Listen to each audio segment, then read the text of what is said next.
Gracias por la presentación, gracias por la confianza para abrir este espacio esta semana que tienen intensa.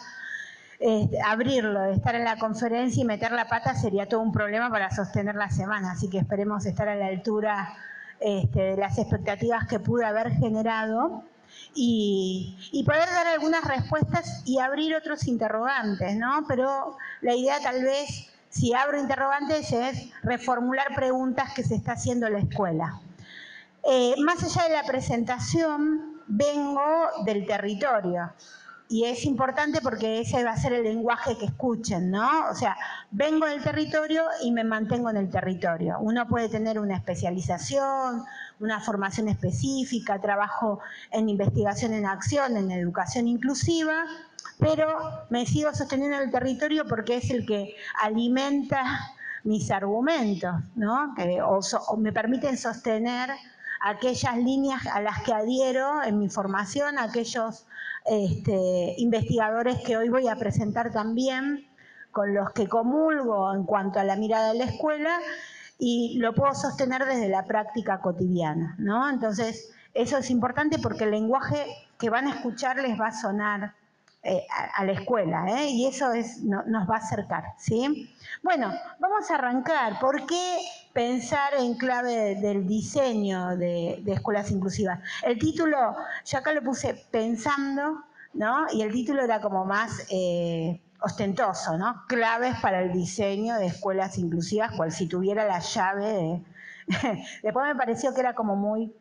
Pero en realidad es tirar algunos ejes que sí deberían de tenerse en cuenta a la hora de ir transitando esta escuela que está siendo interpelada y demandada por otras presencias en claves de inclusión. ¿Por qué? Porque es ley, ¿sí? El tema es qué nos convoca acá, ¿no? Si entiendo que ustedes pudieron elegir las conferencias, también puede ser que hayan elegido otra y no les quedó lugar y acá estamos. Hay todas las versiones seguramente, pero miren cuántos somos, un montón para este febrero tan caluroso que nos está encontrando acá. ¿Por qué? ¿No? ¿Por qué sigue siendo un tema que interpela a las escuelas cuando es ley desde el 2006? Todos los niños y las niñas deberían estar en las escuelas, en la escuela común, ¿sí? Y hay que garantizar esa trayectoria. Y en materia de discapacidad la ley es súper clarita, La ley de 2006, la ley de educación nacional, en materia de discapacidad, en el artículo 11, en el inciso N, dice que hay que trabajar con las posibilidades de cada uno de nuestros estudiantes con discapacidad, ya sea permanente o transitorio. ¿Qué quiere decir?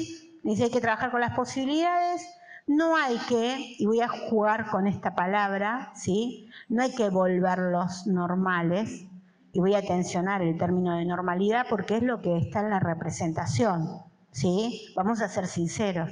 Está esa representación que sí, por suerte, va cambiando, pero sigue apareciendo ese concepto, se sigue filtrando dentro de las escuelas y por eso tan interpeladas.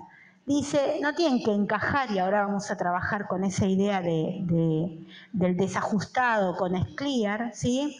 Sino que tenemos que lograr el máximo desarrollo de sus potencialidades, avalado también por la Convención de Derechos de Personas con Discapacidad, a la que adherimos y es constitucional. Es decir, trabajar con sus posibilidades y desarrollar al máximo sus potencialidades. Y eso generaría equidad, ¿sí? Y cuando nosotros nos preguntamos sobre la justicia educativa, si es justo, ¿no? Si no estarían mejor en otro lugar, porque esas son preguntas que interpela la escuela. Si le estamos brindando con calidad, si realmente lo estamos pudiendo hacer, ¿no? Si el cuidado es el que está necesitando. La ley es clarita, lo que dice es, le damos la igualdad de oportunidades en la medida que garantizamos el máximo desarrollo de su potencialidad. ¿En función de quién? Del mismo. ¿Entienden? Pero nosotros tendemos a pensar ¿en qué? ¿En perfiles? ¿O no? Y de hecho, cada uno de ustedes va buscando su especialización, ¿no? El maternal, en la salita, aunque vayan pasando, uno como que va y piensa, ¿no? Yo me estoy especializando en maternal. Hay una representación de lo que se espera. Es una representación de perfiles de niños, niñas y jóvenes a lo largo de todo el sistema, porque así fue pensada la escuela, ¿sí? Pero no deja de ser una representación ese perfil. ¿Por qué? Porque cada uno de nosotros es único y repetible. Ustedes llegaron acá todos teniendo por lo menos una misma trayectoria, una misma formación. Pero esa formación además se completa con sus historias de vida, con sus intereses, y eso lo condiciona. De hecho, además, toda esa formación genera disposición hoy acá, a la escucha, a la capacitación. Pero hay otras cuestiones, como por ejemplo, hace calor. Condiciona la disposición a la escucha, ¿sí? Que aunque no está bien, yo no voy a estar diciéndole el celular, póngalo en silencio nada más. Y puede pasar que te escriba tu suegra y nos arruine la conferencia en este mismo, y cambie el clima. Genera una disposición. Es el aquí y ahora, condicionado por el contexto. Eso pasa con cada niño. Entonces pensar que uno va con una propuesta y todos van a reaccionar de la misma manera y lo voy a poder hacer exactamente en 40 minutos porque eso va a llevar a la motivación y después entonces voy a... Es una fantasía que hemos tenido históricamente. Pero eso no significa que se podía dar real. Y no importa si tenemos o no tenemos niños con discapacidad. El tema es que como cada uno aprende de manera diferente, no todos se motivan de la misma manera, no todos perciben la información de la misma manera, ¿sí? Y no todos se expresan de la misma manera. ¿Sí? Yo voy a pasar ahora y voy a pasar unos videos y voy a querer provocar algo. Pero no va a ser igual la reacción de cada uno de ustedes. Yo lo elegí porque me gusta a mí. ¿Entienden? Ustedes eligen una propuesta, diseñan una planificación, porque es el criterio con el que ustedes están pensando el aula y les gusta a ustedes y les hubiera gustado aprender. Eso no significa que los niños que tienen enfrente exactamente lo perciban de la misma manera, lo reciban de la misma manera, ¿no? Se motiven, se impliquen de la misma manera. Y va más allá de tener o no tener niños con discapacidad.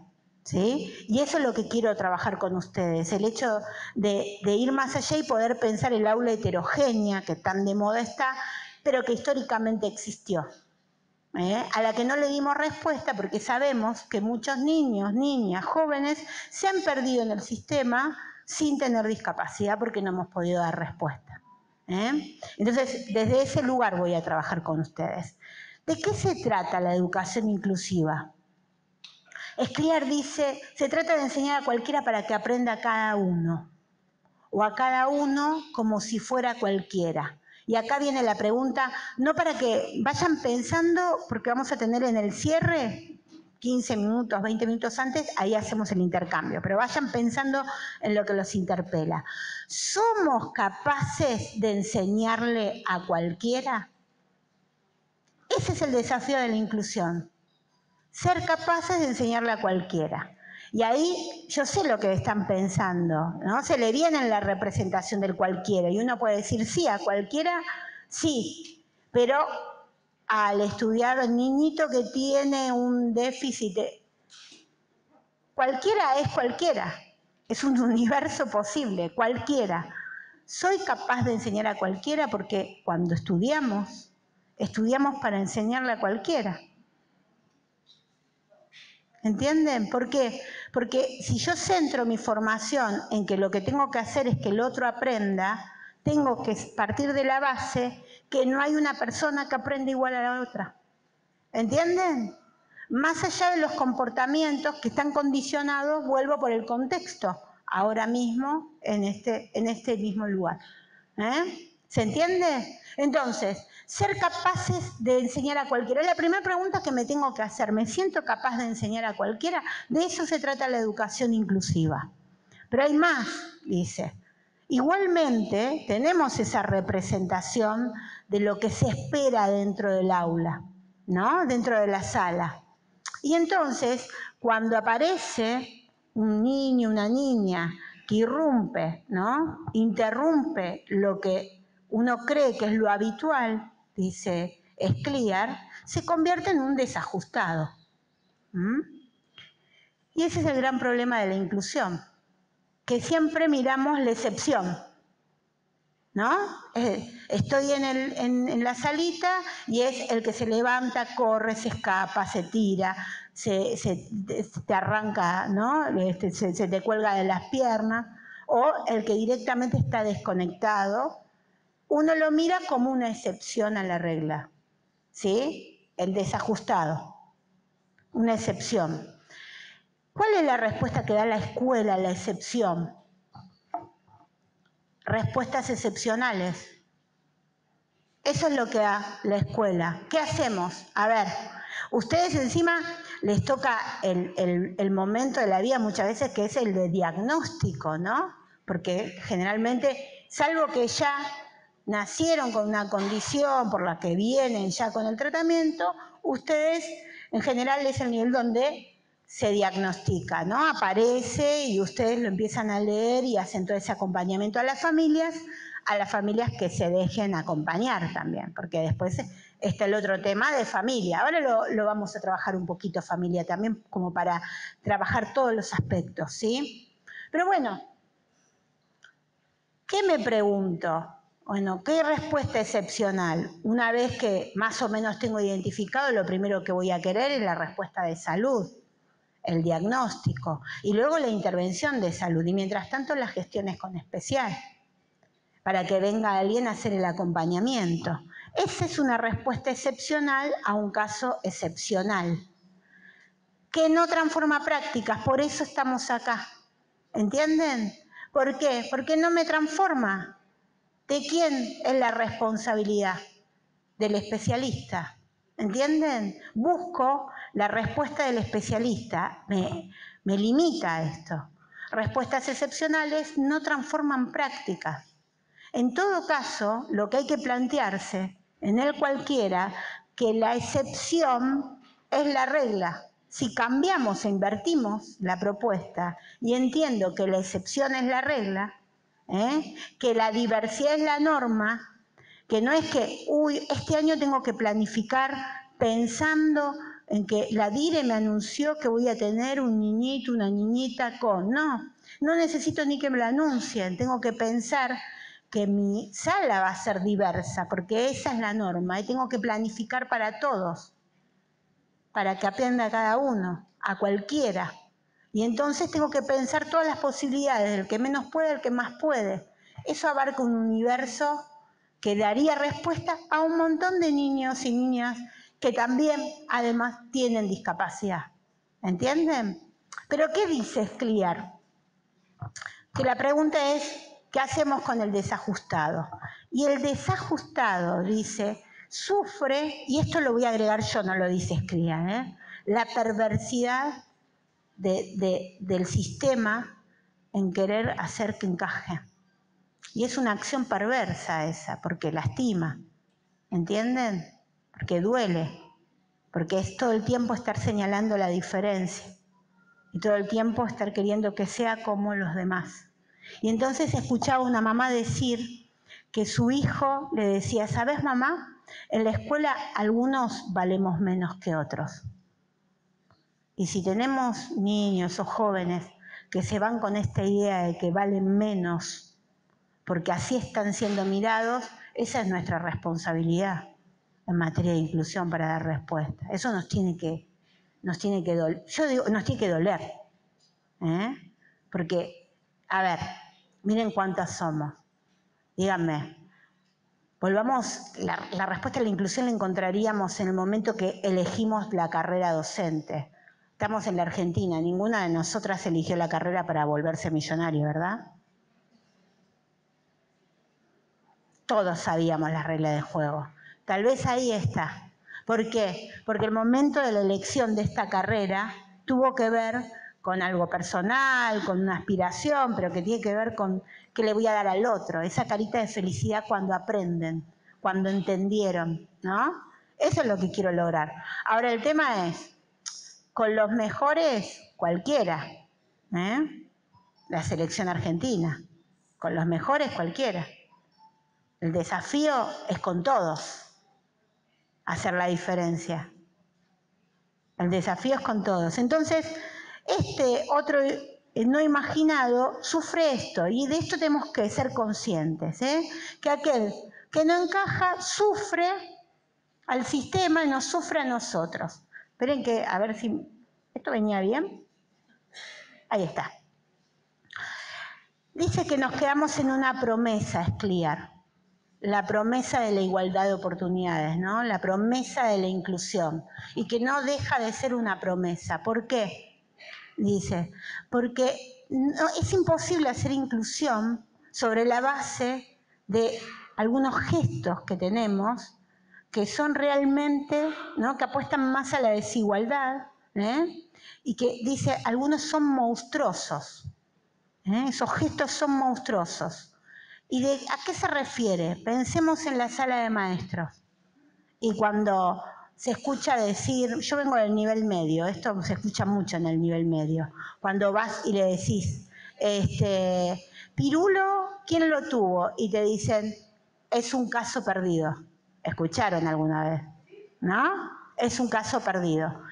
Ese es un gesto monstruoso de desigualdad.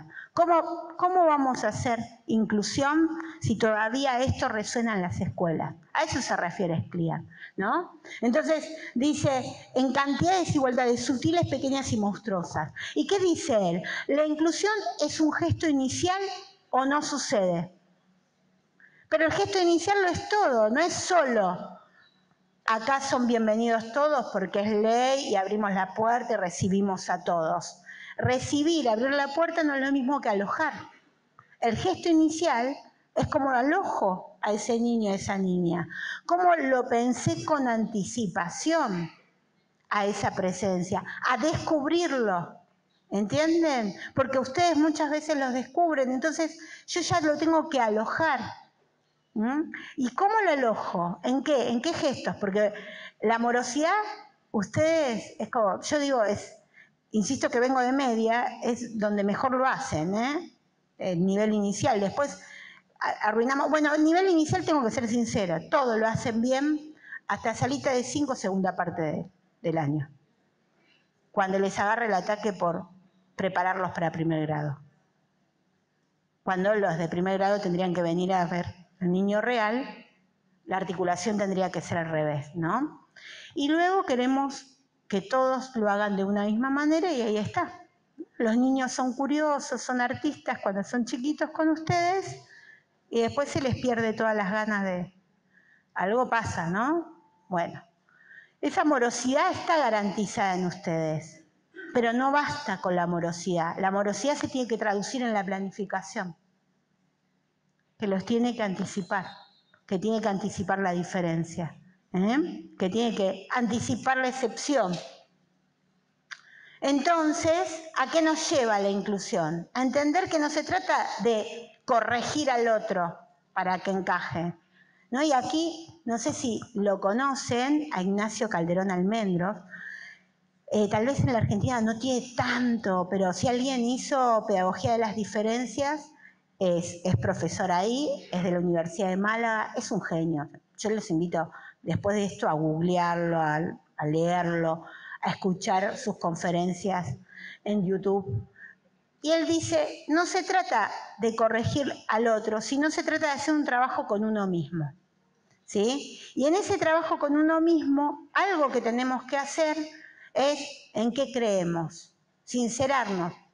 En principio con nosotros mismos. Después yo podría decirles si hay dires acá presentes, porque es una conferencia que abarca un poquito todas las líneas de acción.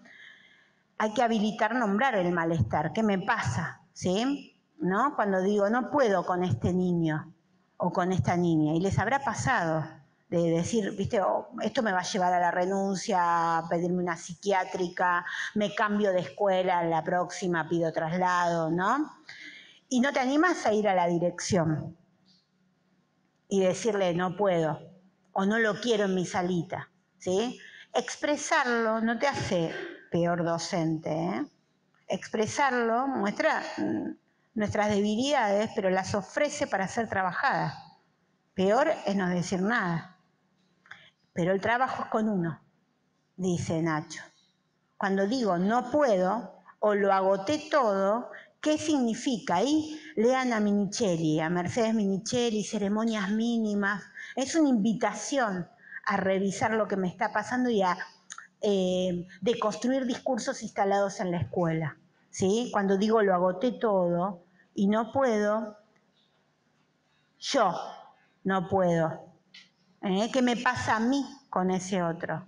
Y ahí vienen nuestras creencias, nuestras convicciones. Yo siempre cuento una anécdota que ahora va a quedar grabada, así que tengo que cuidar cómo lo digo exactamente, pero dirigí mucho tiempo escuela y tenía una escuela que además como que se hacía conocida, ahora ya no, porque todas las escuelas tienen y deben y están trabajando en esa línea, pero en ese momento se destacaba porque era como un joven con discapacidad de escuela secundaria, vaya a esa escuela, ¿no? Vieron que hubo tiempos en que la salí, el jardín, ¿no? Identificados, hoy son todos, pero en otra época era diferente.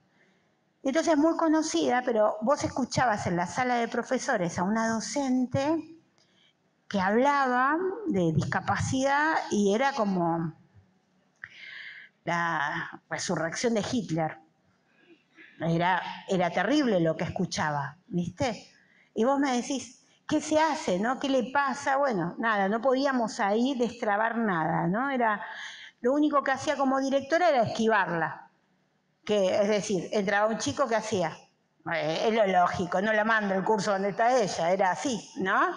En el mientras tanto destrabemos, a ver qué pasa con esta docente. Hasta que pudimos hacer, sin darnos cuenta, porque no habíamos leído para ese momento este tema de ceremonias mínimas, habíamos llamado al equipo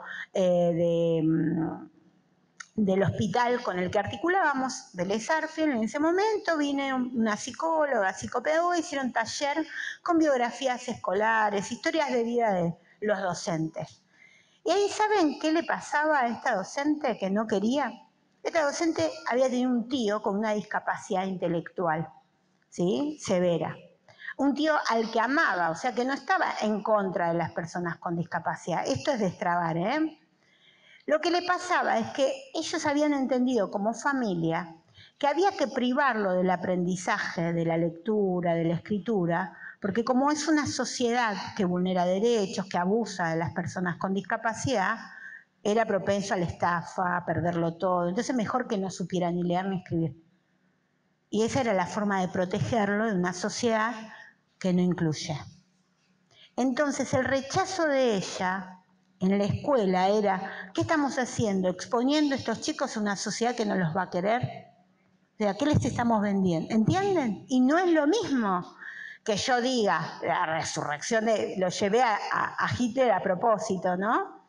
Digo, a pensar que hasta era con buenas intenciones, pero claro, con buenas intenciones en la historia de la humanidad se hicieron desastres. Pero poder llegar a lo que le estaba pasando nos permitió destrabar y trabajar con ella para no seguir esquivándola, porque había un momento donde no íbamos a poder esquivarla. Entonces, cuando tenga la presentación, no sé si es solo moviendo, estábamos tan bien.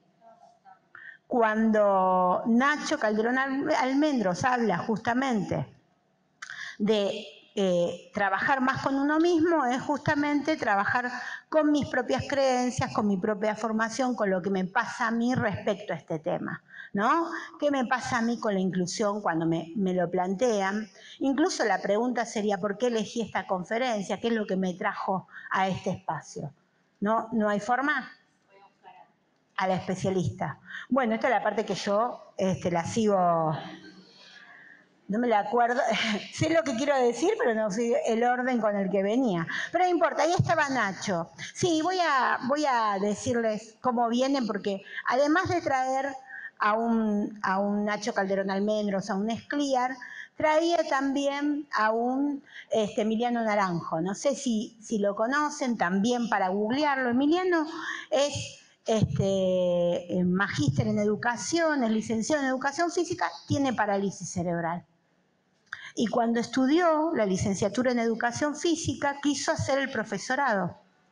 ¿Y qué pasó? No le permitieron. Y tuvo que ganar un juicio para eso. Porque es la representación del profesor con discapacidad haciendo educación física, ¿no? Como que desubicado. Habiendo otras posibilidades con parálisis cerebral, educación física. Y ahí viene su militancia en educación inclusiva y toda su posibilidad de aportes a la hora de reflexionar sobre esto. ¿Y qué nos trae sobre la gran oportunidad de la educación inclusiva? Además de esta reflexión al interior, dice, recordemos que es la gran posibilidad para que los chicos no reproduzcan historias de vida, que no están condenados a reproducir historias de vida, ¿no? ¿Quién es lo que habilita otros mundos posibles? Diría Tenti Fanfani, la escuela. Somos nosotros los que podemos, de hecho lo dice Nacho, construir juntos una realidad mejor, haciendo este cambio, entendiendo que no están condenados. Y yo acá agregaría, la escuela puede matar destinos. Yo vengo de un contexto muy vulnerable, donde lo que se nos jugaba dentro de la escuela es que si no estaban dentro de la escuela, estaban en el barrio, terminaban en la calle, terminaban presos o muertos. ¿Sí? Claro, en materia de discapacidad no sería ese el destino, pero muere un destino, que es la posibilidad que le da una trayectoria escolar a tener una vida autónoma. Porque nosotros pensamos en el cuidado. Ustedes los ven tan chiquititos y algunos tan desordenados, que se llevan avasallantes, ¿no? Los he recibido en secundaria, sí, pero también los he visto egresar con la posibilidad de entrar a una universidad. Hay que pensar su autovalimiento, ¿no? Hay que pensar en su vida independiente. Claro, cuando ustedes los ven tan chiquitos es difícil proyectar hacia ese futuro, pero hay que ahí trabajar con la familia, qué le está pasando a la familia, y ahí voy a aprovechar mientras veo que me lo solucionen y meto el tema de familia. ¿Cuántos de ustedes son madres? Iba a decir madres y padres, pero somos todas mujeres. Madres, ¿cuántas de ustedes? Levanten la mano. Levanten la mano, súper productivo el nivel, diré, Acá, todas más. Muy bien. Muy bien. Me encanta hacer esta pregunta porque nos lleva a ponernos en el lugar de las familias, ¿no? ¿Cuántas de ustedes, ahora les voy a pedir que levanten la mano, durante los 9 meses de embarazo desearon, y digo desearon, no tuvieron pesadillas, desearon tener un hijo con discapacidad? Te tocabas la panza y decías, yo quiero que sea rubio y con parálisis cerebral. No, mejor que sea morocho y con síndrome de Down. Ninguna. De hecho, hasta me miran con cara de esta mujer está diciendo una estupidez, ¿no? Esto es... Muy bien. Las familias que tienen hijos con discapacidad, yo que tuve una hija con discapacidad, tampoco deseé tenerlo. Entonces agreguen a esto que ni siquiera son hijos deseados. Que durante 9 meses deseamos tener hijos, lo podríamos decir a coro ahora, sanos, muy bien, gracias. Pero en realidad vamos a sacarnos la careta, no queremos tener hijos sanos, queremos tener hijos normales.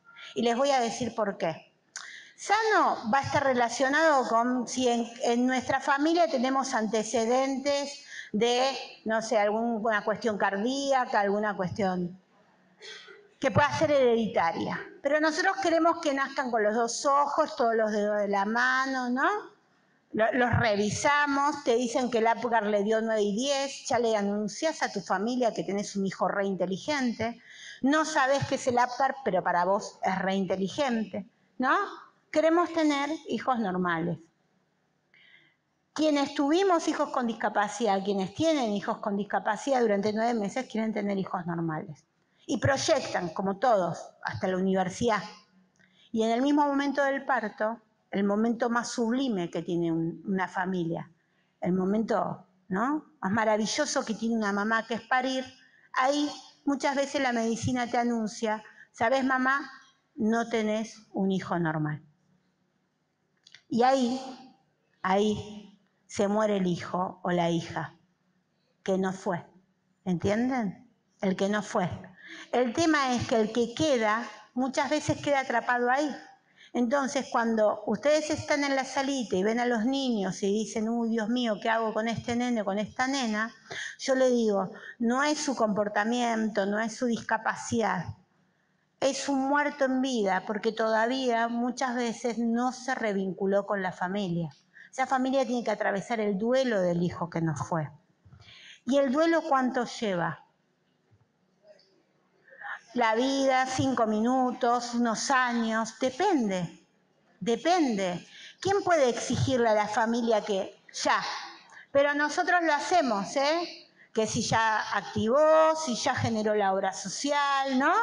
Hacemos todo eso, pedimos, es urgente el diagnóstico, es urgente que tenga el psicólogo, es urgente que tenga la psicopedagoga, como si eso nos solucionaría algún problema, porque vamos a ser sinceros, ¿cuántos de nosotros vamos a terapia?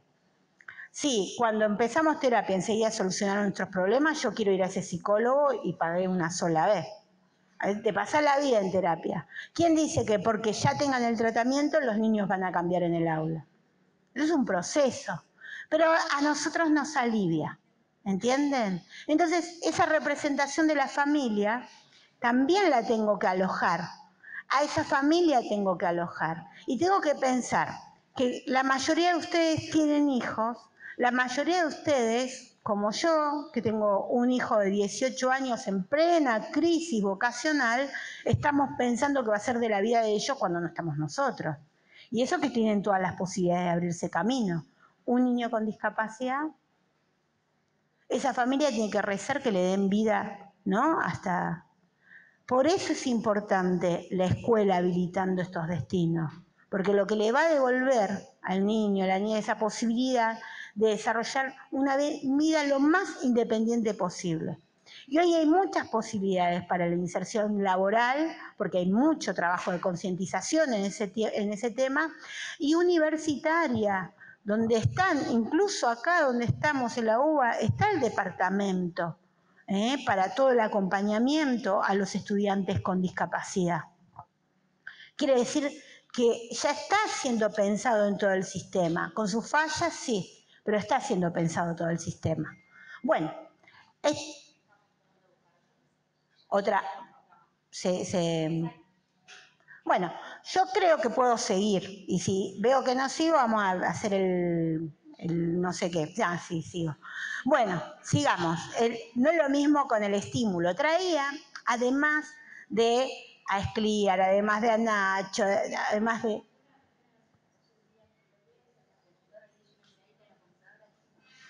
Que sí, ves que se puso...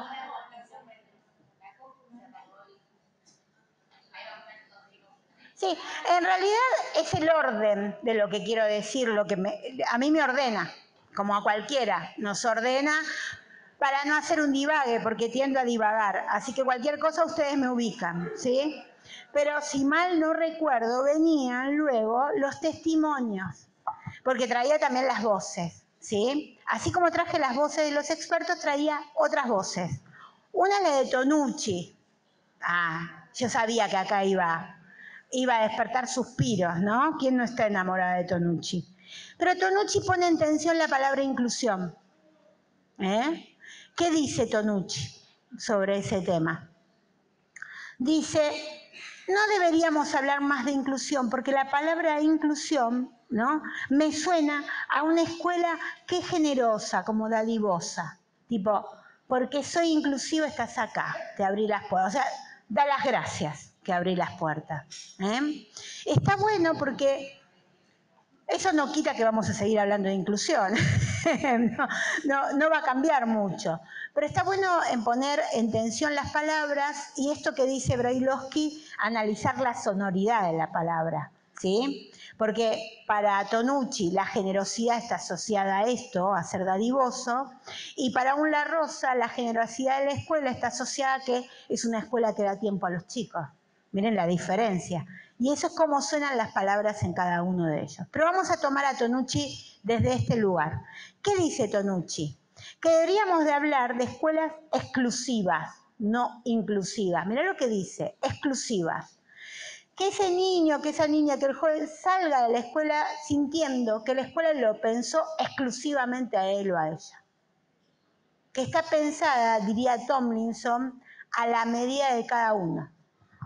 Tomlinson dice que nosotros diseñamos planificaciones no superando el modelo de talla única, la misma.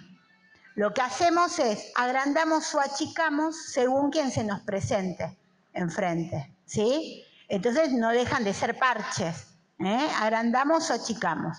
En cambio dice, si superamos ese modelo, hacemos a la medida de cada uno. Tonucci dice, una escuela exclusiva pensada a la medida de cada estudiante. De alguna manera dicen lo mismo. Pero él habla de esa sensación de que la escuela me pensó. Y ahí me viene Josefina Semillán, cuando habla del gesto amoroso de la escuela. Yo no me muevo hacia allá porque están grabando y ya bastante lo estoy volviendo loco que gira. ¿Sí? Pero soy inquieta porque también hubiera sido diagnosticada, pero en los 70 no.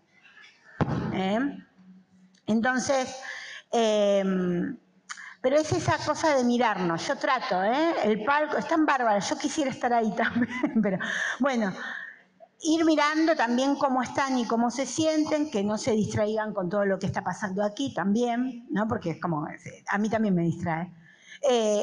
Pero tratar de cruzar una mirada. Esa es la idea del gesto amoroso, la idea de, hoy me miró la señora, supo de mi existencia. ¿Entienden? Supo que estaba ahí presente. Y ustedes me van a decir, pero Silvana, eso es lo que hacemos. Pero ¿cuántas veces estamos más concentrados en el que se porta mal, en el que no encaja y en el que más llama la atención? Señor, ¿viste? El que sabe todo. ¿Cuántos niños pasan invisibles? Y en el día ni lo nombraste salvo cuando lo saludaste en la entrada. Porque estuvimos concentrados en tantos otros. El gesto amoroso. Y entonces la inclusión tiene que ver con todos y cada uno. Y eso es lo que trae Tonucci. Pero yo traía también la voz de Franco. Franco es un egresado de la escuela que dirigí. Hoy ya soy supervisora de escuelas, pero hasta el 2020, mitad del 2021 estaba como directora. Y Franco egresó de la escuela donde estaba. Y en las jornadas que ustedes deben tener, la Semana de la Educación Inicial, nosotros tenemos la Semana de la Educación Media, en pleno 2020, todo virtual, me habían pedido el director de medio una conferencia apertura, ¿no? Y que llevara las voces de alumnos, de docentes y de familia. Y lo llevé a Franco. Franco está diagnosticado con síndrome de Asperger, y era su 5º año, que fue virtual. Cuando yo lo conocí en primer año, Franco venía y decía, hola, soy Franco, tengo síndrome de Asperger. Y te daba la mano, ¿no? Era casi el síndrome por encima de la persona. Entonces yo decía, tengo que elegir a alguien que no se inhiba en el Zoom, ¿no? Pero que además, digo, pensando en ese perfil, no se iban a dar cuenta quién se habilita solo a decir tengo síndrome de Asperger sin que yo tenga que nombrarlo, porque justamente la idea de correrme la etiqueta era como una contradicción. Pero decía, no van a entender el mensaje si no contextualizan el síndrome. Era una mezcla de cosas. El tema es que Franco empezó a hablar, ojalá lo podamos ver. Sí, están sufriendo, no les puedo explicar. Y no se presenta, dice, hola, yo soy Franco, estoy terminando 5º año, bla, bla, y empieza a hablar sobre que él, digamos, cómo él cree que debe ser una escuela inclusiva, ¿sí? Y recién al final dice, me pude correr de la etiqueta. Y entonces traía 2 cosas de Franco. Una, su definición de escuela inclusiva, y él dice que no es una ciencia de la NASA ser inclusión. Dice, en definitiva, siempre va a entrar alguien que rompa tu estructura. Siempre va a haber alguien que termine con todos tus esquemas. ¿Y qué hay que hacer? Volver a empezar, dice. Entonces, en definitiva, ¿de qué se trata hacer una escuela inclusiva? Es levantarla todos los días, entendiendo que no tenemos respuesta. ¿Me entienden? Que los interrogantes hay que alojarlos y hay que pensarlo juntos, que yo no puedo tener respuestas todo el tiempo para todo. Y que darme el lugar a atravesar la crisis, que significa estar con todos, es una forma también de hacer escuela, alojar la crisis. No es sin crisis. Es imposible. Siempre entra alguien que rompe los esquemas, con sin discapacidad. Y ustedes deben tener miles de anécdotas de chicos sin discapacidad, ¿sí? El contexto, el barrio, los padres, los tíos, los abuelos y tantas cuestiones que generan un montón de inconvenientes dentro del aula.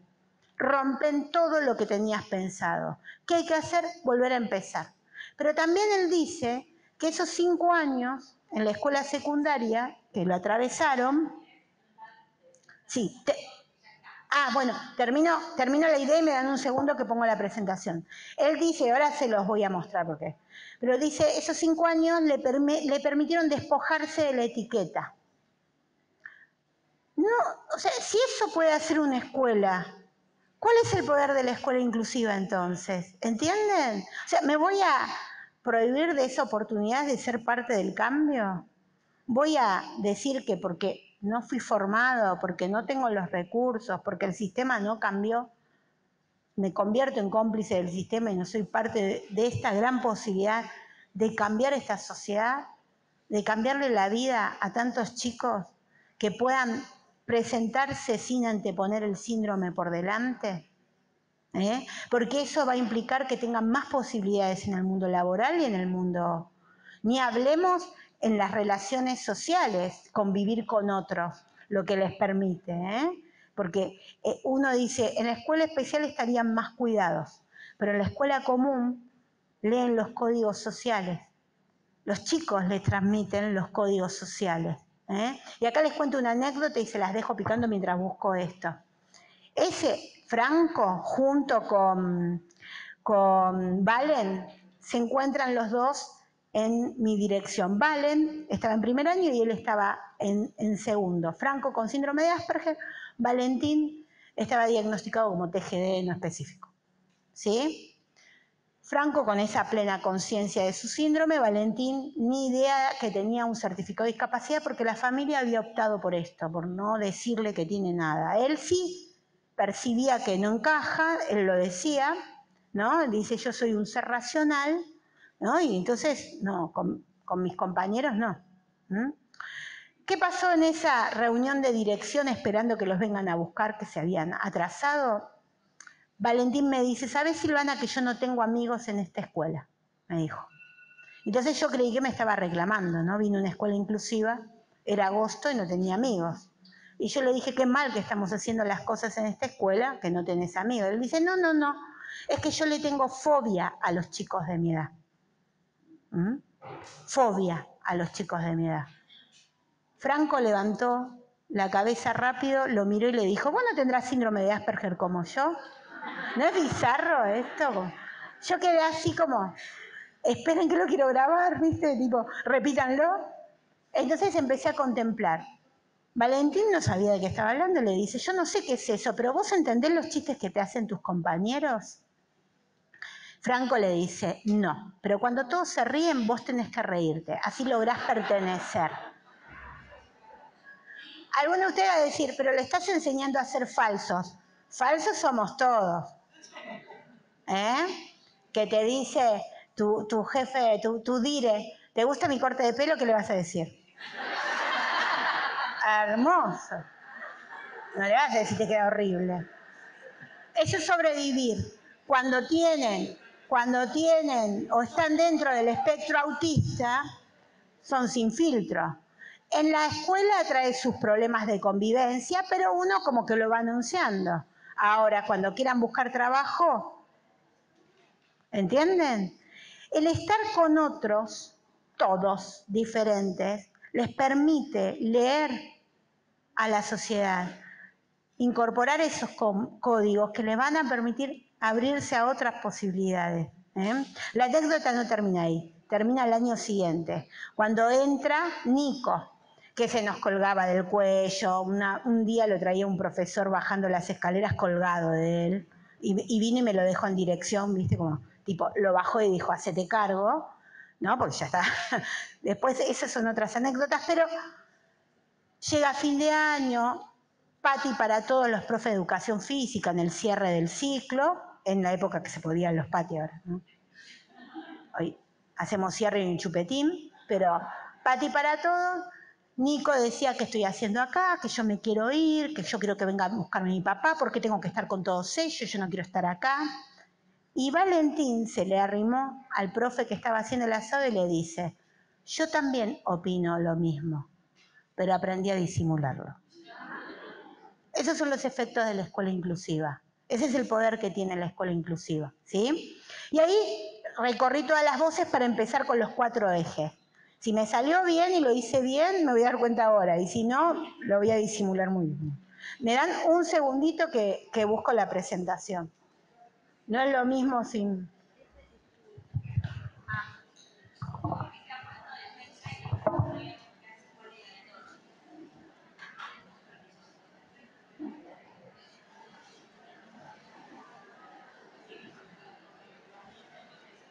Les voy a ser sincero, es un tema muy complicado tener que hacer un colegio inclusivo, porque eso quiere decir que tenés que estar preparado para cualquier cosa. Y el tema es que si aparece un alumno con el cual no trabajaste antes, la estructura que vos armaste se te puede caer y tenés que ingeniártelas de vuelta. Entonces, siempre tenés que estar una y otra vez pensando, a ver, ¿cómo trabajamos con esto? ¿Cómo trabajamos con lo otro? Y decir que hay cosas que tardan más tiempo que otras. En mi caso, a ver, yo todavía tengo mi temperamento, no les voy a mentir. A mí todavía me está costando aceptar ciertos chistes, me está costando reírme un poco más, me está costando divertirme. Pero, a diferencia de 5 años atrás, no me reía prácticamente con nada. Hoy día me río con algunas que otras cosas. Y yo siento que ese es algo de... Significa que en algo progresamos, que estos 5 años la verdad no fueron en vano. Entonces, yo ya empecé desde entonces a sacarme la etiqueta que me habían puesto, porque yo me caracterizo por tener síndrome de Asperger, y me saqué esa etiqueta del Asperger y me di cuenta de que yo no tenía que vivir pegado a eso, yo tenía que creer que podía y que tengo que seguir creyendo que puedo, porque si no tenés confianza en vos mismo, obviamente no vas a tener confianza en nadie. Si no tenés confianza en vos mismo, así que es un tema de autoestima. Y eso lo trabajó en la escuela. ¿Vieron? No es lo mismo que lo cuente él, ¿no? Bueno, acá está Tonucci, pero la idea ya la trabajé por un tema también de no hacerles perder tiempo. ¿Sí? Bueno, vamos a destrabar algunos mitos y viene otro video potente y después va a haber un video recién al cierre. La excelencia, la equidad. ¿Qué pasa con la calidad? ¿No? ¿Qué estamos vendiendo? Bueno, ¿qué es la excelencia? Alcanzar los mayores logros para cada uno de nuestros estudiantes. ¿Pero quién tiene que alcanzarlo? Ellos. ¿En relación a qué? Y ahí viene la equidad, a lo que ellos pueden. Y yo les puedo asegurar que una escuela inclusiva es una escuela de excelencia. ¿Por qué? Porque requiere, primero, docentes capaces de repensar sus prácticas sistemáticamente, de revisar sus prácticas sistemáticamente y de trabajar en equipo, porque esto no es si no es en equipo. Y estamos muy acostumbrados a cerrar la puerta, muy acostumbrados. De hecho, febrero, las dires vienen todas emocionadas. Hay dires acá, venimos todas revolucionadas, pensamos en el verano, proyectos, y primer reunión de personal anunciamos esos proyectos con mucha emoción. Vamos a hacer esto, vamos a hacer lo otro y vamos a hacer lo otro, ¿no? ¿Y el resto qué hacemos? Somos expertos en sonreírle a la dire, ¿no? Y después vamos como caminando hacia atrás, entramos a la salita que la vamos a empezar a preparar, cerramos la puerta y como me gusta a mí. Y la disfrazo un poco también. Y usted va a decir, bueno, no, Silvana, porque observamos. La realidad es que para observar hay que observar toda una secuencia, desde que empezamos hasta que cerramos y evaluamos. Y las posibilidades de observar clases están limitadas. No hacemos ese seguimiento. Observamos y sacamos fotos de momento. Y con la foto nos quedamos.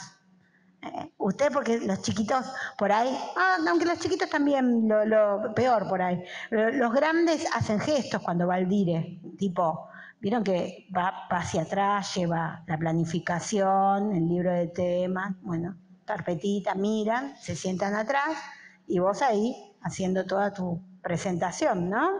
Como ahora yo. Y los de secundaria se dan vuelta y miran al dire muchas veces, le hacen. Tipo, hoy la clase es diferente, ¿no? Pues está condicionada por esa presencia. Entonces es relativo. Digo, la capacidad de trabajar en equipo es básica en educación inclusiva. Es con otros. El dire con otros en red, nosotros al interior formando una red, es con otros. No hay otra posibilidad. Y si yo logro trabajar colaborativamente, instalar que no son las estrellitas doradas, el cuaderno de actuación, quiero decirles, no lo lee nadie. Así que no trabajemos para ese cuaderno de actuación que me dejen muchos felicitados, trabajemos para los chicos. Si una práctica es exitosa, esa práctica se comparte. ¿Por qué? Porque nadie la va a hacer exactamente igual, la vamos a recrear, la vamos a adaptar, nos vamos a inspirar. Pero si es exitosa porque salió bien para los chicos. Entonces no es mía, no hay derecho a autor. Eso es una escuela de excelencia. Y si pienso en las posibilidades de cada uno. Entonces, la representación de la escuela inclusiva con una escuela que abraza pero que no pasa nada es un mito, ¿no?, a trabajar y derribar en relación a esa representación para instalar esta, que es el máximo logro, ¿sí?, de sus posibilidades. A ver si ahora me responde. Bien. Este video que voy a pasar es un video que nace en España, pero todo el recorrido aplica perfectamente a nuestra realidad. Cierra y nombra algo muy específico que pasó en España respecto a un informe de la ONU. Salvo ese momento que dice, señala España, van a ver que todo el recorrido nos incluye, ¿sí? Y con esto cierro esta introducción para empezar a pensar en los 4 ejes de diseño de la escuela.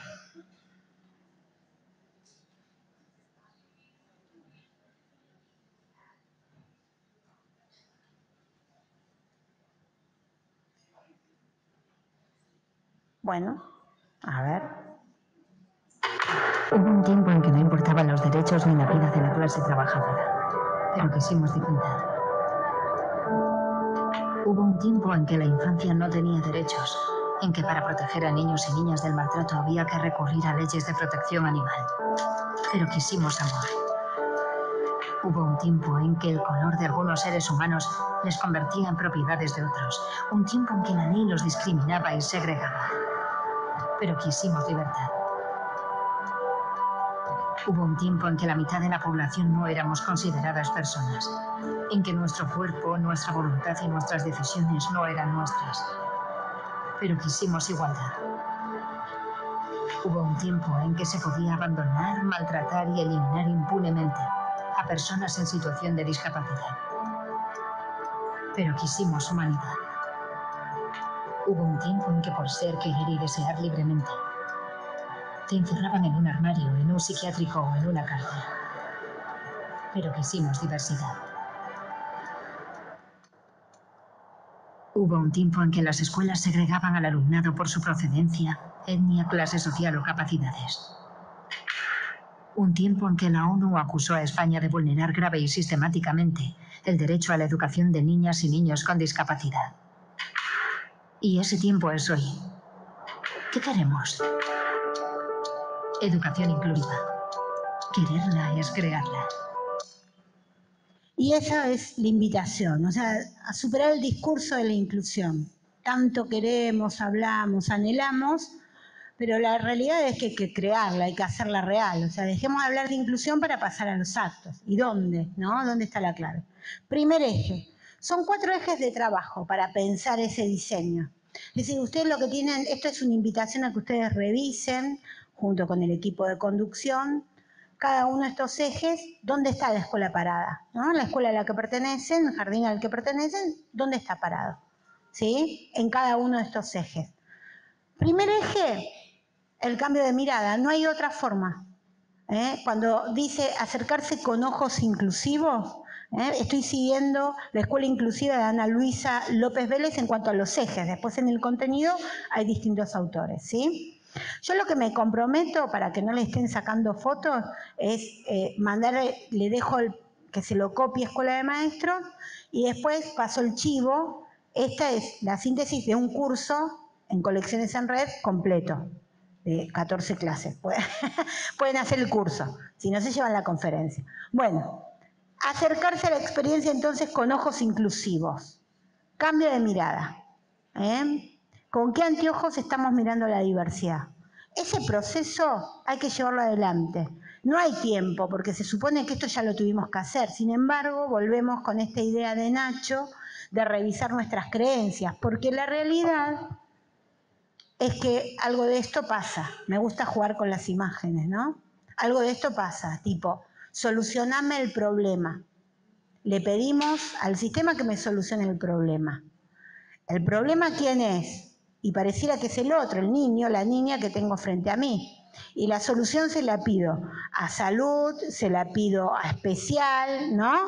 O que venga una PND, o que venga el maestro de apoyo, maestra de apoyo a la inclusión, o que venga una CM, pero que me solucionen el problema. Y la invitación es a jugar con la idea del problema y entender que no es ese niño, esa niña el problema, sino lo que representa para mí un problema. Esa presencia para mí representa un problema. Él, ella en sí mismo no es un problema. Representa para mí. ¿Por qué? Porque si no, ¿cuántas veces pasa que estuvo con una maestra que estuvo re bien? Y después está con vos y te hace quedar como la bruja de la película, ¿no? Que el año pasado estaba bárbaro y conmigo está horrible. ¿No? Soy yo, qué sé yo. O se agravó la situación y empezamos ahí a especular. No, lo que representa para mí. Entonces vamos a definir problema. El problema que representa para mí. Y vamos a quitarle el peso del problema. ¿Por qué? Porque la pregunta que tiene que estar habilitada dentro de la escuela no es ¿qué tiene? Que es la pregunta habitual que hacemos, sino ¿quién es? ¿Entienden? La pregunta no es ¿qué tiene? Sino ¿quién es? Y la voy a volver a repetir. La pregunta no es ¿qué tiene? Sino ¿quién es? Cuando venía un docente, cuando era directora y me decía ¿qué tiene Pirulo? ¿Saben qué le decía yo? Hiperkeratosis, epidermolitis camposa. Toma. Ni googlearlo podés. No me entendiste ni lo que dije. ¿Por qué? Porque eso es lo que hacemos. Ir a ver de qué se trata y esperar el manual del usuario. A ver, cuando parimos, y no estoy hablando de niños con discapacidad, no hubiéramos querido que venga con un manual del usuario, te llama a tu suegra y te dice, si llora es por cólico, te llama a tu mamá, no, si llora es porque no le cambiaste el pañal, te llama a tu cuñada y te dice, si llora, todos queremos el manual del usuario, no existe, porque si llora hay que ver por qué llora, cada niño es único. Lo mismo pasa en este sentido, quiero la especificidad de TEA. Sí, uno puede hacer. De hecho, cuando me anunciaron hice mi recorrido y fui buscando formación específica, pero después descubría que tenían el mismo diagnóstico y no se parecían en nada. Y entonces, esto sí funcionaba de los tips que me dieron en el diplomado, pero esto no funciona con él. ¿Y qué hago? ¿Qué tengo que hacer? ¿La especialización de la especialización? No. Sentido común puse antes, Sentido común, leer el cuerpo, conectarme con el otro. Pero reconocer que estamos posicionados en una práctica que tiene que ver justamente con entender que todos vienen con los mismos intereses, con las mismas motivaciones, en las mismas condiciones, porque todos tienen 2 años, pueden hacer todo lo mismo, porque tienen 3 o porque tienen 4. ¿Sí? Y ustedes los ven 2 años con torpeza motora y simplemente tiene que ver con el lugar donde se criaron. No es lo mismo un niño estimulado con viajes, con ofertas culturales, a un niño que no salió de la cuna porque son un montón de hermanitos que no tienen ni dónde estar caminando, entonces va al jardín para que estire un poco y ustedes reciben así niños y no tienen discapacidad. Y nos canjan con el perfil. Entonces, primera cuestión que tiene que ver justamente con ese cambio de mirada.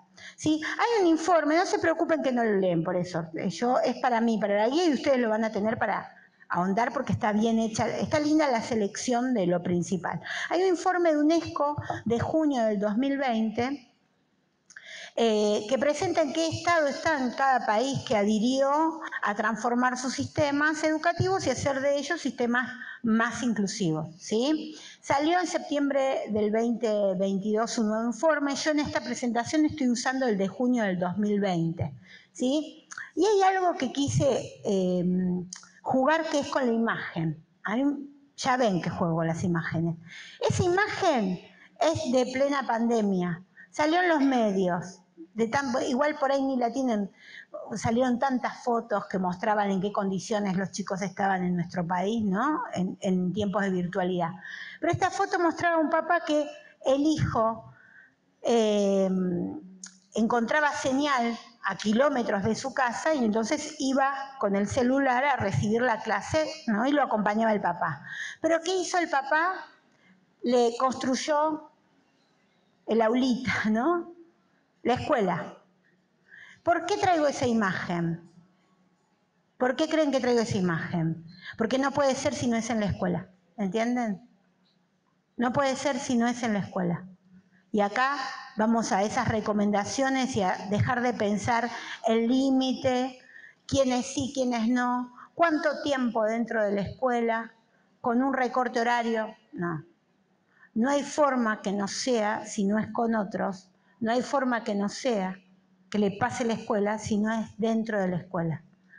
Y esa imagen lo dice todo, ¿sí? Entonces, la invitación del informe es a profundizar, porque lo que dice el informe es, se comprometieron, llegó el COVID, lo único que hizo visibilizar lo que ya estaba fuera del sistema. ¿Se profundizó? Sí, se profundizó, no vamos a negarlo, pero visibilizó lo que ya estaba pasando. Y esa es la gran oportunidad de los tiempos de virtualidad y el tiempo de post-pandemia, con la diversidad que ha arrojado en nuestras salas, en nuestras escuelas, la post-pandemia, las crisis que tienen, ¿no? Cuántas intervenciones, cuántos niños asistidos, niñas jóvenes, en media cuántos suicidios se están dando, que es lo que arroja este tiempo de pospandemia, la crisis de estos 2 años que estuvieron prácticamente dentro, ¿no? Más allá de las burbujas, el tiempo que estuvieron sin la escuela.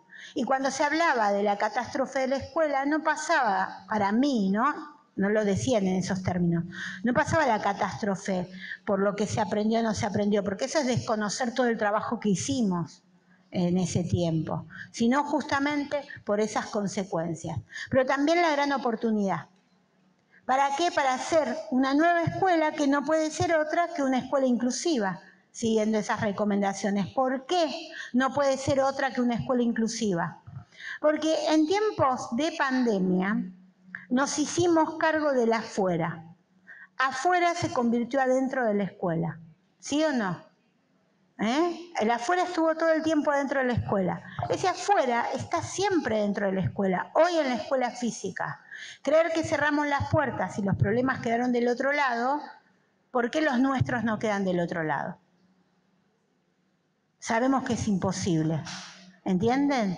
Visibilizar ese afuera es una condición de la escuela inclusiva, hacer del afuera un adentro. Esa es la primera, ¿sí? Luego, ¿no fuimos formados para esto? ¿Lo dicen ustedes? Por ahí no lo dicen ustedes porque está la directora. Lo dice todo el resto del sistema. Sí, vamos a ser sinceros. Yo también lo dije en su momento. Nadie resiste archivo. No fuimos formados para esto. Ahora vamos a ser sinceros, ¿para qué fuimos formados? Porque para el aula real no. Y ahí tomen a Terici y piensen en las trayectorias reales y las trayectorias teóricas. Una cosa es la teoría y otra cosa lo que abunda en el sistema y nos interpela. Entonces hay que estar preparados para las trayectorias reales, por lo menos para dar lugar y no buscar la homogenización. ¿Entienden? Entonces, no fuimos formados para esto. ¿Qué hicimos en tiempos de virtualidad? ¿Quién renunció de ustedes? Salimos a buscar la formación a como dé lugar. ¿Alguno de ustedes le pidió a Escliar en los vivos que hacían los lunes y que nos ayudaba mucho a pensar la escuela un certificado y que le dé puntaje? ¿Cuántos vivos estuvimos? ¿Cuántos foros? ¿Cuántas capacitaciones que no te daban nada? Salimos a buscar cómo sostener la escuela en la virtualidad. Y no solo eso, sino que además compartimos todo, subíamos a las redes todo, hice esto, hice lo otro, ¿sí o no?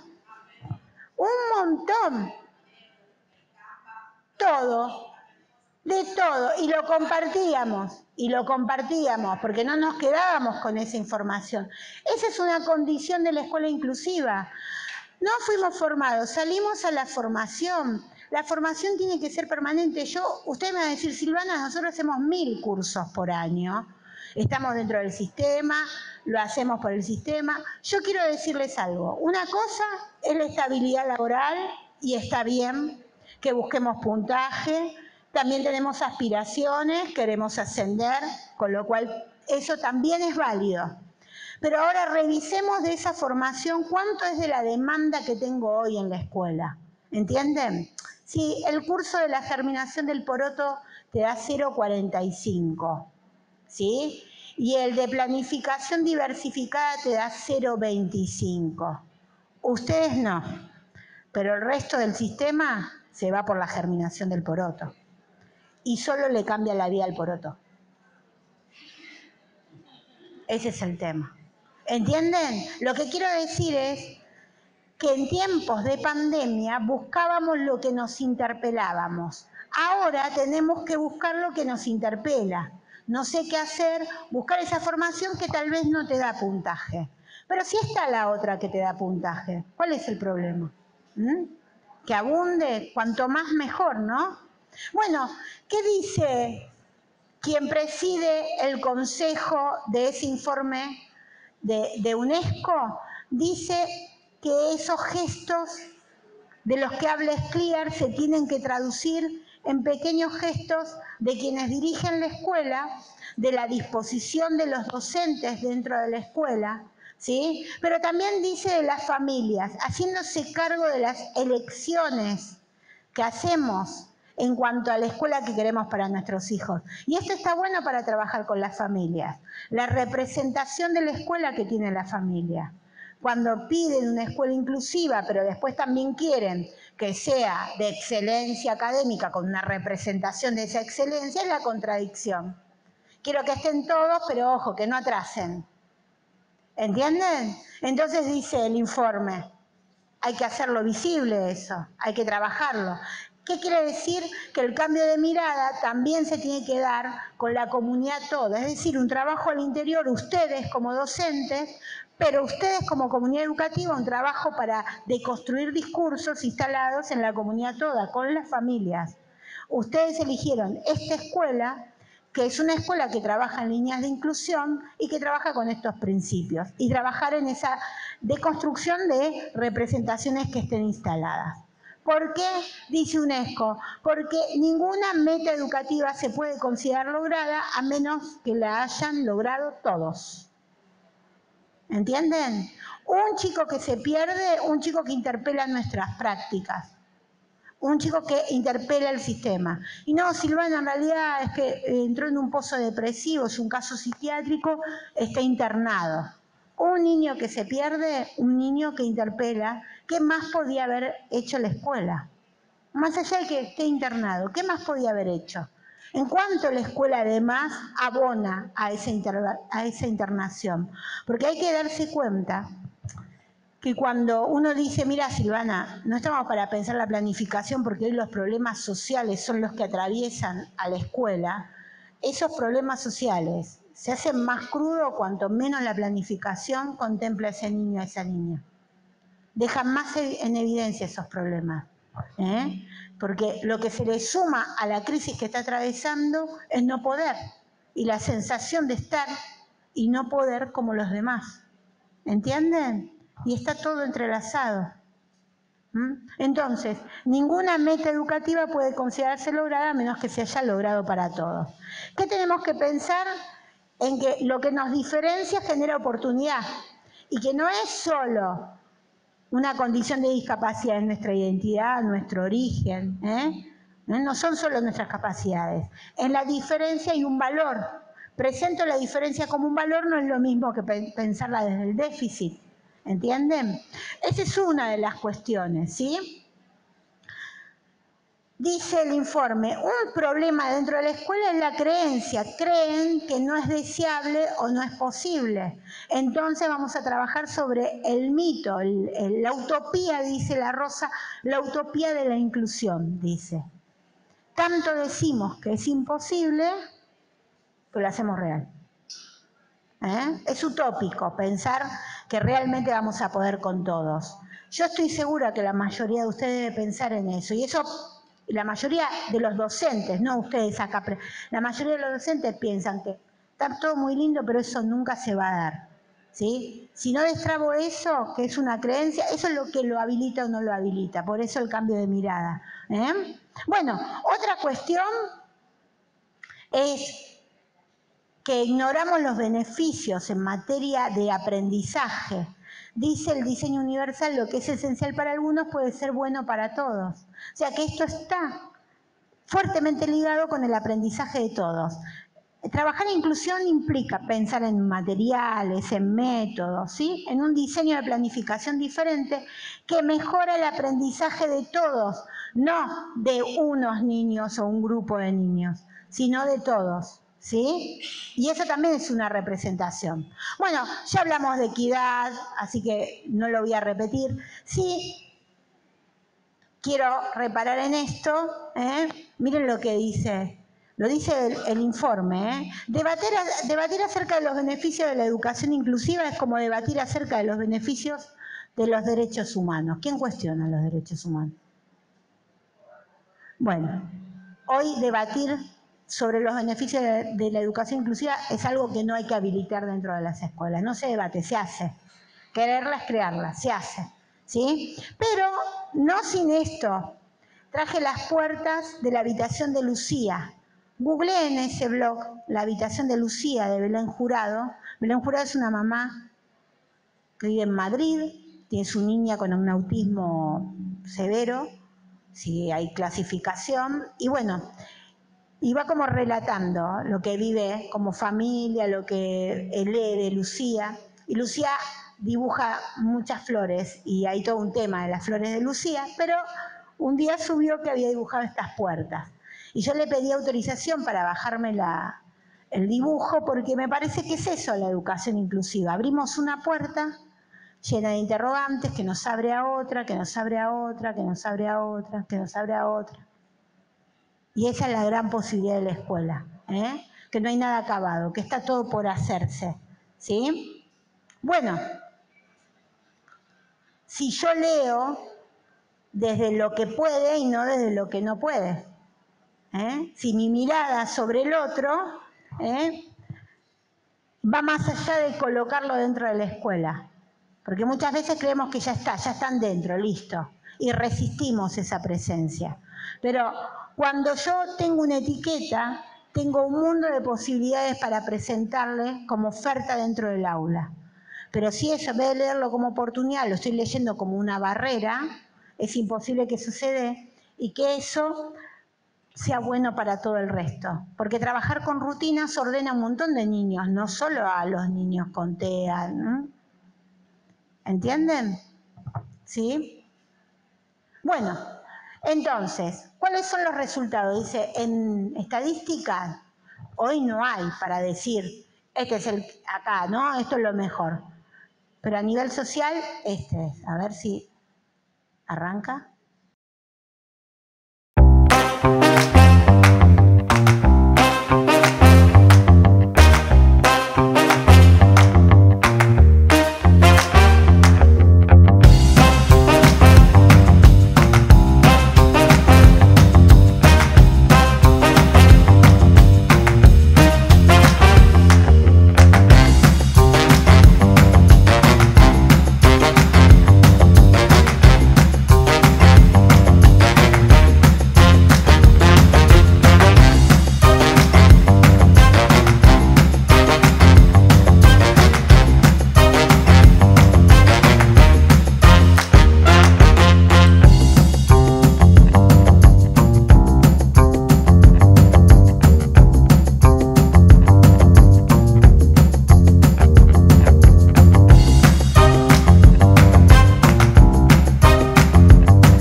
¿dónde?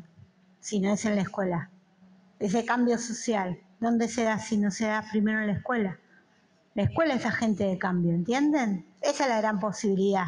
En todo caso, dice, pueden ser difíciles de definir, pero son reales. Esa historia que le conté de Franco y tantos otros Franco y todas las que ustedes pueden contar de sus experiencias en su recorrido, muestran la diferencia. De ahí el cambio de mirada, ¿no? Bueno, ahí usé fotos de la escuela, mirá, nosotros ahora ya teníamos, bueno, ya no estoy, ¿no? Pero tenemos la salita de primera infancia, las alumnas madres, los bebés. Pensar en la diversidad es pensar en todas las presencias. Porque ¿cómo haces que le pase la escuela a una joven que, por ejemplo, que está atravesada por su maternidad? ¿Cómo haces que le pase a la escuela a un niño que viene muerto de hambre? No voy a hablar de otras cuestiones en tiempos tan sensibles con todo lo que estuvimos viendo en este último tiempo, ¿no? En la tele, pero digo como para dimensionar. ¿Cómo hacemos que le pase a la escuela? Eso es pensar en la diversidad. Entonces, es pensar en todos y cada uno y asumirla como norma. Es pensar que hablar de inclusión es hablar de alojar a cada uno de mis estudiantes, a todos y cada uno, poniendo en valor la diferencia. Y no pensando en algunos aprenden, ¿no?, de una manera y solo algunos diferentes, sino, dice Tomlinson, nosotros vamos a la escuela y vamos y enseñamos como si básicamente todos del otro lado fueran la misma persona. Como todos van a reaccionar de la misma manera. Vamos y hacemos eso. ¿Cuántas veces programamos y decimos, en estos 20 minutos va a pasar esto y luego los chicos van a contestar esto y cuando contesten esto entonces me van a habilitar para que haga lo otro y después voy a hacer lo otro? Y ahí anda un video de un profe español dando vuelta que dice como todo lo que pensó se le derrumbó en la clase porque no en su representación no pensó otras posibles preguntas y representaciones de los chicos sin tener discapacidad, que cambian las reglas de juego dentro de la sala. Bueno, vamos al segundo eje. Yo ahora vengo como demorada, ¿no? Estoy 5 y era 1:30. Bueno, voy a acelerar para aunque sea 10 minutos hacemos un intercambio. Decime y 20 termino. Voy a acelerar entonces, sin anécdotas. Vamos a crear sistemas educativos con la diversidad, sería el segundo eje de trabajo, es decir, incorporarlo dentro de nuestro proyecto escuela. ¿De qué estamos hablando? ¿Sí? De entender este concepto de manera más amplia, de compartir los recursos, nuestros conocimientos, ¿sí?, del trabajo colaborativo, de aplicar, dice el informe, el diseño universal. Y esto es lo que se viene. Aplicar el diseño universal, pensar en la accesibilidad para todos. Si yo aplico el diseño universal, todas las presencias son contempladas. Y entonces derribo la idea del alumno promedio. Y dice el informe, preparar, empoderar y motivar al personal educativo. Acá estamos. Eso lo está generando el sistema con estos encuentros y esta semana de capacitación y todas las que tienen previstas para ustedes. Hay que motivar, hay que empoderar. ¿Cómo empodero? Dando recursos, ¿no? Yo entiendo, igual tengo como paciencia, pero el calor supongo que ya es como, fue mucho, pero ya, son unos minutitos más y cerramos, ¿sí? Pero no quiero dejar de expresar las ideas, ¿sí? Entender que no es fácil, que no es si no es con crisis. Y entonces tengo que pensar que también puedo aprender del que tengo al lado. Una cuestión que se trabaja muy fuerte en las escuelas que han mostrado haber evolucionado, ¿no?, y progresado en materia de inclusión es que instalaron dentro de la escuela comunidades profesionales de aprendizaje. Cada uno de ustedes tiene una formación específica, un interés específico, tiene algo para aportarle al otro. Entonces, no es si no es con el otro, dije antes. Bueno, pensemos en este sentido. ¿Qué instalo? Una comunidad que aprende. Cada uno de ustedes aporta algo al compañero, aprendo de mis propios compañeros. No es solo buscar los especialistas, sino que todos tenemos algo para aportar y aprendemos de nosotros mismos, de nuestras propias experiencias que podríamos compartir y socializar. A ver si ahora me cambia. Bien, aclaremos conceptos dentro de la escuela. Yo estoy pensando en el proyecto escuela cuando hablo de igualdad de acceso, ¿sí? Que todos tengan la oportunidad. No que a todos se les dé lo mismo, que todos tengan la oportunidad de estar dentro de la escuela aprendiendo, ¿sí? Igualdad de tratamiento, darles algo similar o equitativo, pero no que alguien se haga cargo, ¿sí? Igualdad de tratamiento me estoy haciendo cargo yo, ¿sí? Diversificando. Y eso es fundamental. Igualdad de resultados, todos van a tener el mismo resultado, sí. Pero usted va a decir, pero eso es contradictorio. No. El mismo resultado. ¿Por qué? Porque cada uno habrá desarrollado su máximo potencial de aprendizaje. Esa es la igualdad de resultados. Es en relación a uno mismo. Entonces evaluamos procesos. No es en relación al otro. ¿Sí? Y por último, los efectos sociales que no pueden condicionar. Digo, no importa en qué barrio está, con qué población, tienen que tener esas mismas oportunidades. No es un condicionante porque trabajo en la villa para nuestros estudiantes. Bueno, ya miren, en el 2004 y pensando en educación inclusiva nos daban algunas pautas, ¿sí? Bueno, un currículum inclusivo, los apoyos a los sistemas inclusivos, ¿sí? Pensar en el proceso educativo, claramente el aporte financiero, pero algo que a mí me interesa señalar es iniciar y mantener los procesos de cambio y de mejora dentro de la escuela. ¿Y eso cómo se hace? Documentando. Acá los invito a generar una memoria pedagógica dentro de la escuela. ¿Por qué? Porque hay mucho movimiento siempre en gestión, ¿no? Por ahí alguno de ustedes me puede decir, y yo estoy en un jardín que ya pasaron, no sé, 4 directores. Y es como un volver a empezar con cada dirección a veces, porque hay que como, ¿qué viene, qué trae, cómo lo quiere, cómo le digo, ¿no? Uno se posiciona de una manera, se posiciona de la otra. Ahora, si la escuela genera memoria pedagógica, hay una continuidad en ese proceso, no se interrumpe para reevaluarlo, ¿sí? Se reevalúa permanentemente como algo que está sistematizado, pero no porque hubo un cambio de gestión. Entonces, eso es importante, mantener el cambio dentro de las escuelas, entender que hay que iniciar ese proceso y mantenerlo, implica generar una memoria, ¿sí? Bueno, voy a avanzar. Somos profesionales de la educación. ¿Cómo lo hacemos? También apostando al desarrollo profesional docente. Entonces, si hay equipos de conducción, yo necesito que mis docentes estén formados en contexto. Lo que está demandando el contexto de mi escuela, aquí ahora, esta escuela, que no es lo mismo que demanda otra escuela, en otro barrio. Con lo cual, también como personal de conducción me ocupo de la formación docente dentro de la escuela. Y entonces esos espacios que tenemos de mejora también pueden traducirse un pedacito de esa jornada, ¿no? Un recorte de esa jornada en una capacitación en servicio dentro de la escuela. Que tampoco es que necesariamente si escuela de maestros no puede, no. Es esto que decía de la comunidad profesional de aprendizaje. Pero además hay un recurso que no se agota y que las escuelas no lo tienen presente. Seguro tienen un montón de APNDs dentro de la escuela y la gente de especial, ¿sí? Puede ser que tengan.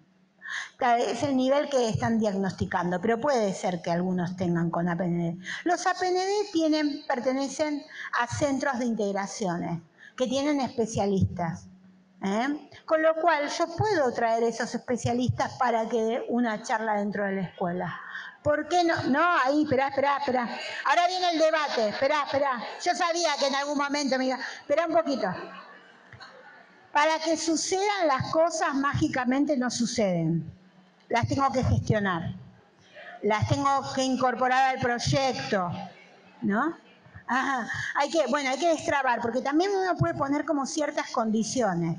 Yo en la escuela ponía algunas condiciones, como por ejemplo que la PND podía hacer APND varios, aunque no tuvieran a su cargo, y ayudar al docente a pensar a todos, por ejemplo, y que tenía que estar dispuesto y hacerle firmar a la familia y al centro de integración. Después lo debatimos, pero quiero decir que ahí hay un recurso. Educación especial también nos puede traer ese maestro de apoyo que nos visita. Le puedo pedir, che, en esta EMI, ¿podés un ratito, una hora, media hora, dar una charla a todos los docentes? Traigo y me ocupo. Digo, hay recursos también a los que tenemos que echar mano para trabajar, ¿sí? Bueno, la evaluación y asociada a la calidad, que tiene que ver más con la retroalimentación y que habla más de mí que de los chicos. Que habla más de mí el resultado que de los chicos. Por eso abona a la calidad, ¿sí? Entonces lo pensamos como retroalimentación. Bueno, de familia ya hablé, ¿no? Me adelanté, vieron que les dije que me distraía, entonces lo dije antes de que llegara en el PowerPoint. Pero bueno, de familia ya hablé, del currículum inclusivo, vamos a hablar ahora de las prácticas y de la diversificación rápidamente, ¿sí? Bueno, ya hablé de mantener los sistemas de cambio. Experiencias en el aula, ¿cómo? Yo tengo que garantizar presencia, participación y progreso. Eso dice el ABC de la investigación en educación inclusiva. Presencia, participación y progreso de todos y cada uno. En prácticas, ¿cómo se logra? Porque en la gestión es fácil. Presencia, ¿sí? La presencia es una presencia activa. Cuando yo los estoy mirando y ustedes me están siguiendo, yo me doy cuenta. Me doy cuenta cuando se enojan con lo que dije, cuando se quedan pensando, cuando consideran que coinciden. Pero también hay gente que no me está escuchando. La presencia es una presencia activa. Que estén en la escuela no significa garantizar presencia, ¿entienden? Que estén es que estén implicados con lo que estoy diciendo. ¿Y de quién es responsabilidad? Bueno, yo acá podría decir, quienes ahora se pusieron a hablar y no me están escuchando, es por el clima. El clima no ayuda, no es mi responsabilidad. Mi conferencia es genial. El clima no me está ayudando y me quito la responsabilidad. Yo tendré que ver, en la que repito a la tarde, repasar qué pudo haber sido, como si esto lo digo, si esto agrego esto, saco lo otro, ¿sí? Tengo que revisar por qué no se implican. Presencia real es presencia activa, que esté ahí implicado con lo que yo estoy proponiendo. Participación es participación real, es lo que puede dar. Entonces vas a visitar una escuela y llega el momento del acto y el nene con síndrome de Down lo llevas a repartir escarapelas de la mano y los demás actúan, ¿sí? La pregunta ¿es todo lo que podía hacer repartir escarapelas? Es genial. Si es todo lo que podía hacer, es genial, porque está haciendo lo que puede hacer. Ahora intenté que haga algo más, que no se puede aprender la poesía así, repetirla, pero puede decir la primera y iniciar. Puede, no importa que se baje del escenario porque se emociona cuando ve a la mamá. Lo importante es que subió al escenario y la mamá se va a emocionar porque está ahí. ¿Entienden? La participación es probé lo que puede hacer o con mi representación me quedé y acoté. No, como tiene autismo y hace berrinche, le digo a la mamá que en el acto se lo lleve porque con tanta gente el nene se pone. Y lo mejor, no lo exponemos. O me arruinó el acto. Probé. Si todo eso ¿Puedo crear condiciones para minimizar los riesgos de esa excitación y ese comportamiento disruptivo? ¿O directamente eliminé, ¿no? Quité la posibilidad. Eso es participación. Claramente si resuelvo esto, el progreso está garantizado. Es un ABC, ¿sí? Entonces, ¿cómo? Dice no sé, allá arriba, los investigadores así que uno dice, estudio inclusión, no puedo dejar de estudiar a Gerardo Echeita, ¿sí? A Sandoval, a Simón, y ellos dicen, La actitud de un docente comprometido con la inclusión, ¿cuál es? Un docente que presenta variedad de formas, ¿sí?, de opciones sobre qué aprender, sobre cómo aprender y variedad de formas de evaluación. ABC de DUA. El qué, el cómo y el por qué. ¿Qué, cómo y por qué? Variedad. No solo dice eso, dice multitud de oportunidades para que los estudiantes participen. Variedad de tiempos y ritmo de aprendizaje, variedad de formas de organizar el espacio del aula, variedad en los apoyos, siempre dentro del aula, dice. Evitar sacarlos del aula, ¿sí? El trabajo en equipo, la colaboración. Y en ese trabajo en equipo la familia incluye. La familia como parte del equipo. Esa es la clave en práctica, ¿sí? Y acá viene DUA. ¿Qué es el diseño universal para el aprendizaje? Pensar a todos, desde el que menos puede al que más puede, ¿sí? ¿Qué dice el diseño? Cada uno de nosotros tiene un cerebro único, no hay dos cerebros iguales. Activamos distintas redes neuronales para reconocer la información, para implicarnos con la información y las redes estratégicas, o sea, afectivas, estratégicas y de reconocimiento, dice el diseño, ¿sí? Entonces, yo sé que muchos de ustedes necesitan el apoyo visual. Cuando logro un buen apoyo visual como este, mejor. Cuando les pongo la letra chiquitita, pero porque yo le di prioridad a la imagen, ¿sí?, las arruiné. Pero ahí activan. Algunos de ustedes cuando aparece el video, otros cuando cuento una anécdota, y otros directamente que cite los autores, y otros con nada. Todavía no encontré cómo llegar, ¿sí? Son formas en que ustedes reconocen la información, ¿Qué redes están activando y cómo ustedes reconocen? No lo hacen de la misma manera, pero tampoco se implican de la misma manera. Ese video mostrando el efecto social de la inclusión, a algunos de ustedes les robó una sonrisa y a algunos nada. Y eso no los hace apáticos, antipáticos, no me llegó, qué sé yo, bueno, un video más. ¿Sí? Eso pasa con los niños también en la escuela. No me implico de la misma manera y tampoco me expreso de la misma manera. Entonces, ¿qué tengo que hacer? Diversificar con esos 3 principios de DUA. Pero DUA implica toda otra conferencia, así que lo dejamos ahí para que ustedes investiguen. Las guías están para bajarse y ahora en la Semana de la Educación voy a dar en la semana intensiva un curso solo DUA, por si lo buscan en Escuela de Maestros. Paso el chivo porque es Escuela de Maestros, Construir comunidades educativas y cerramos. La convivencia es fundamental. Un niño que no está alojado por la comunidad también es expulsado. Ustedes pueden diversificar, hacer todo, pensar todo, pero cuando las familias no los invitan a las casas, porque ese nene no lo quiero en casa, cuando la familia no acompaña, ese niñito igual o esa niñita igual termina siendo expulsado de la escuela, ¿entienden? No son ustedes, es la misma comunidad y no nos damos cuenta. Entonces, esto es tan importante como pensar las prácticas.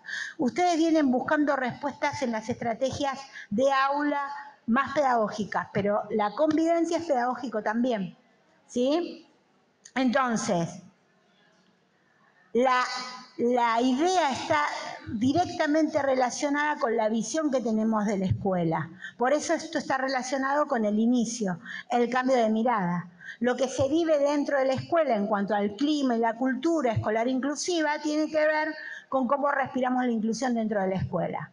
Si yo hago un como sí de la inclusión, porque no estoy creyendo realmente en eso lo leen los chicos. Y entonces les digo, tenerle paciencia, no me hace de cómplice, tenerle paciencia, viste que pobrecita tiene problemita. Hay que tener paciencia. Si ese es mi mensaje, ese va a ser el resultado. Y ese mensaje está asociado a mi representación. ¿Me entienden? Los 4 ejes están íntimamente relacionados. ¿Sí? Bueno, para esto ya está, ya cierro. Para esto también tengo que implicar a las familias, hacer la parte del equipo. Simplemente esto, lo único humanamente posible dentro de la escuela es la diversidad. Y voy a cerrar con este video.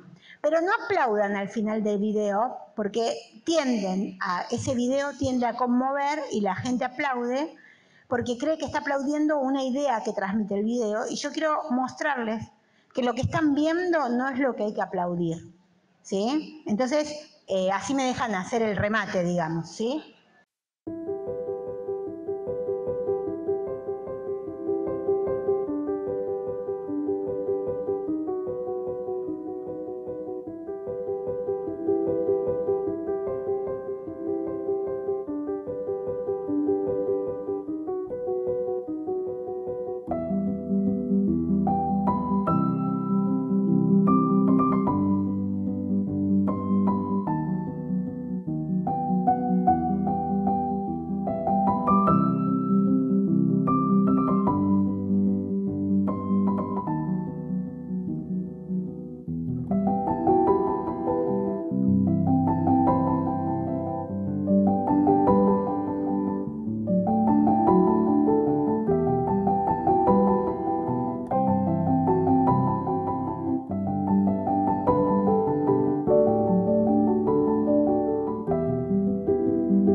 Y generalmente la representación que se genera es qué bien que le hace la escuela a estos chicos. Y la realidad es que bien que nos hace a nosotros como escuela, la presencia de todos. Porque la anécdota no es lo que vieron, es lo que no vieron. En ese patio, de una punta, cuando termina esto, atraviesa, recorre todo el patio un estudiante que estaba en 4º año en ese momento y que venía de hacer la escuela secundaria en más de 5 escuelas, con repitencia, o sea que había pasado un año por escuela, ¿no? Primer año en alguna escuela, segundo, más sus repitencias, por cuestiones de consumo, cuestiones, ¿sí? Y lo iban, había llegado a 4º y ya cansado de echar raíces y que después no se vinculaba. Unos días antes de esto quiso pegarle a una docente. Y él esperaba que lo echara a la escuela. La escuela no lo echó, la escuela lo contuvo, le dio una oportunidad, pero estaba como la madre como resignada, vino como emocionada porque no lo echó, porque fue una respuesta diferente, pero dijo, le llegó tarde. Porque ya se lleva todo, porque ya no cree, porque ya está listo para abandonar, ¿no? Cuando pasó esto, que era el cierre del año y los talentos de los chicos, todos haciendo algo, él cuando vio esta escena, atravesó el patio, me fue a buscar y me dijo, si ellos pueden, yo también. Y ese chico no solo pasó de año, se recibió. Y entonces nosotros nos quedamos pensando en la generosidad de la escuela, diría Tonucci, sin darnos cuenta que la gran oportunidad es de transformación nuestra gracias a la presencia de ellos. Si cambiamos la mirada, lo cambiamos todo. Muchas gracias.